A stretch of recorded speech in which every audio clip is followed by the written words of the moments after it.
আমার নবী আপনার নবী বলেছেন, এই পৃথিবীতে যারা বেনামাজি হইয়া কবরে যাবে, এই কবরে গেলে তিনটা শাস্তি অবধারিত। এক নম্বর শাস্তি, কবরের ডান পাশের মাটি এক প্রান্তে যাবে, বাম পাশের মাটি এক প্রান্তে যাবে। আল্লাহর হাবিব বলে, আমি যখন মেরাজে গেছি রে উম্মত,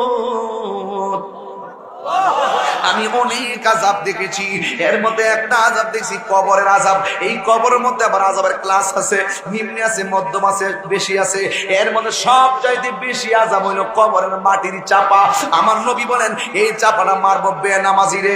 মাটি কইব, আল্লাহ তোরে আমি মাটি দিয়া বানাইছে, তুই আদম সন্তান, আমি মাটির বুকের মধ্যে চল্লা চল্লা, তুই আযানের টাইমে ঘুমাই রইছ, মাটির উপরে চল্লা চল্লা, তুই সুদের টাকা খাইয়া পাহাড় বানাইছ, মাটির উপরে চল্লা চল্লা নবীর বিরুদ্ধে কথা বললা, এখন নামাজ ছাইরা কবরের মধ্যে আইছস, দুই পাশে মাটি যাইয়া এমন জোরে তার চাপা